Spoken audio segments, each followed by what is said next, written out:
नमस्कार, मैं हूं रंजीत कुमार और इस समय जो खबर आ रही है वो भारतीय चुनाव इतिहास की सबसे बड़ी घटना और सबसे बड़ा स्कैंडल साबित हो सकती है। भारतीय मूल के एक इंजीनियर ने दावा किया है कि 2014 में जो चुनाव हुए थे उसमें बड़े पैमाने पर ईवीएम हैक की गई थी और ये हैकिंग बीजेपी ने करवाई थी। उसने एक आज जो सैयद शुजा नाम के इस शख्स ने, जो कि ईसीएल का पूर्व अधिकारी रह चुका है, पूर्व इंजीनियर रह चुका है, उसने लंदन में एक प्रेस कॉन्फ्रेंस की और उस प्रेस कॉन्फ्रेंस में उसने बहुत सारे चौंकाने वाले खुलासे किए हैं, बहुत चौंकाने वाले दावे किए हैं। और ये जो दावे हैं, आप एक बारगी आप यकीन नहीं करना मुश्किल है। ये किसी बहुत ही एक थ्रिलर का प्लॉट जैसा दिखता है, लेकिन अगर ये सच है तो ये, जैसा कि मैंने कहा, कि ये भारतीय चुनावी इतिहास का, भारतीय राजनीति का सबसे बड़ा स्कैंडल साबित हो सकता है। सैयद शुजा ने दावा किया है कि 2014 में बड़े पैमाने पर ईवीएम हैक की गई और ये हैकिंग में जिस कंपनी ने साथ दिया बीजेपी का, वो थी रिलायंस जियो। रिलायंस जियो ने देश भर में ऐसे बहुत सारे सेंटर्स का जाल बिछाया। ऐसे 9 सेंटर बनाए गए जहां पर कि जिसके जरिए लो फ्रीक्वेंसी पे, जिसको कि आप मिलिट्री ग्रेड फ्रीक्वेंसी भी कह सकते हैं, उसके सिग्नल इमिट किए गए वहां से और देश भर के जो टारगेटेड ईवीएम थे उसको हैक किया गया।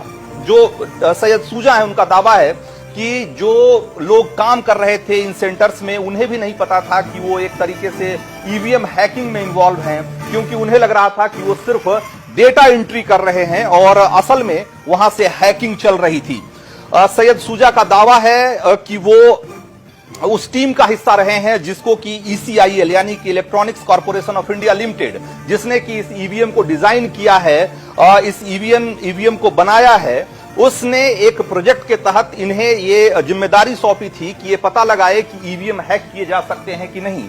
और उनकी टीम ने ये साबित किया था कि ईवीएम को लो फ्रीक्वेंसी सिग्नल के जरिए इंटरवीन किया जा सकता है, इंटरसेप्ट किया जा सकता है और उसे हैक भी किया जा सकता है। और ये हैकिंग जब उन्होंने साबित की कि ये हैकिंग हो सकती है, बाद में इसी टेक्निक का इस्तेमाल करके 2014 के चुनाव में बड़े पैमाने पर ईवीएम हैक की गई। बहुत चौंकाने वाले खुलासे हैं, आप जानकर हैरान हो जाएंगे जो सैयद शुजा ने कहा है। आपको एक बार फिर से बता दें कि ये जो प्रेस कॉन्फ्रेंस है लंदन में हो रही है और लंदन में इंडियन जर्नलिस्ट एसोसिएशन का जो यूरोप चैप्टर है उसने इस प्रेस कॉन्फ्रेंस को वहां आयोजित करवाया है। वहां पर सैयद शुजा का दावा है कि इस प्रेस कॉन्फ्रेंस को लेकर के भारत की सभी राजनीतिक पार्टियों को न्योता भेजा गया था, उनको बताया गया था कि इस तरह का प्रेस कॉन्फ्रेंस होना है, किया जाना है, लेकिन सिर्फ कांग्रेस के कपिल सिब्बल उस प्रेस कॉन्फ्रेंस में मौजूद हैं।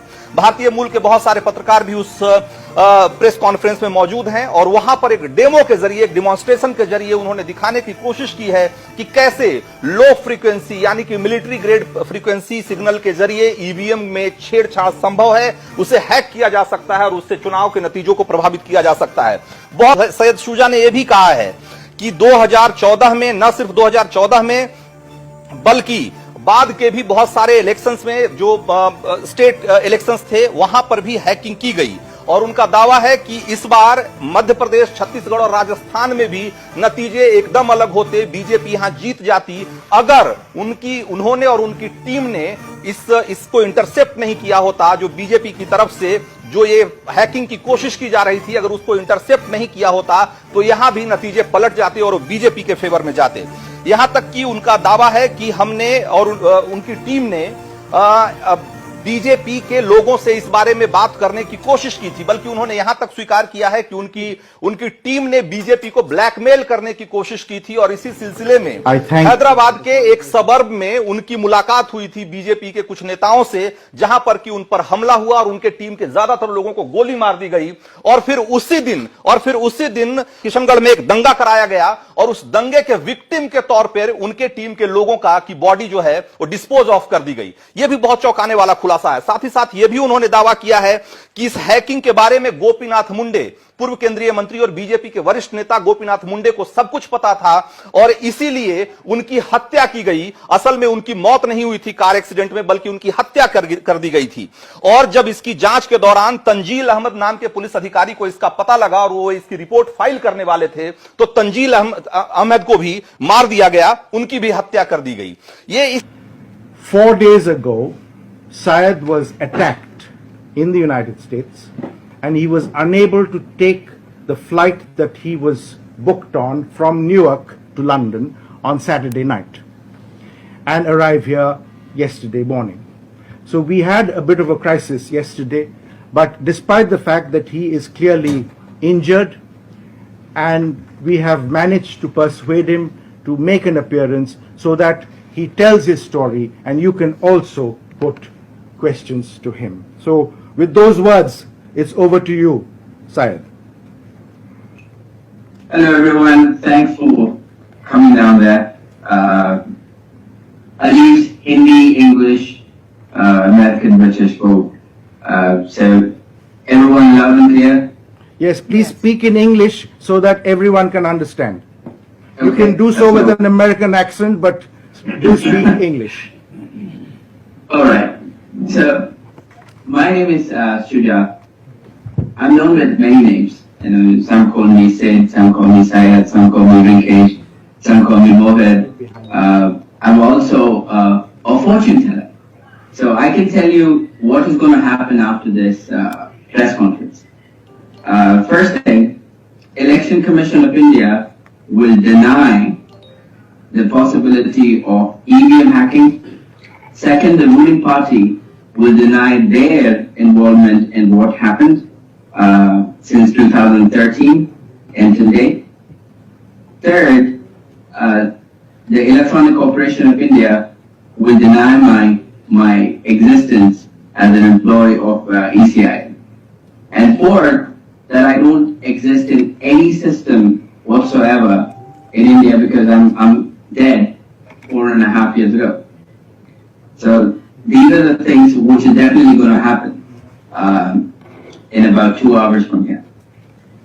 To start with, I was supposed to come down there, do a demo. However, those who are supposed to get the EVMs transported to India, they have been offered great amount of money, and they decided not to show up at the venue with the EVMs which was used in recent elections, the 2018 November election. So that plan was completely dropped out.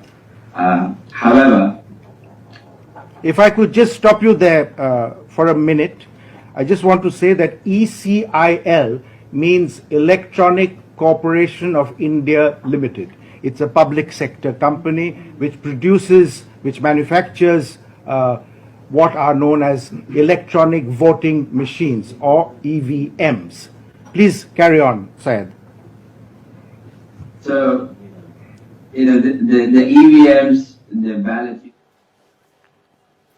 तो हम आपको वो press conference दिखा रहे थे जो कि अब से थोड़ी देर पहले इन लंदन में किया गया और जहां पर कि इस तरह के बहुत चौंकाने वाले दावे किए गए हैं ईवीएम हैकिंग को लेकर के।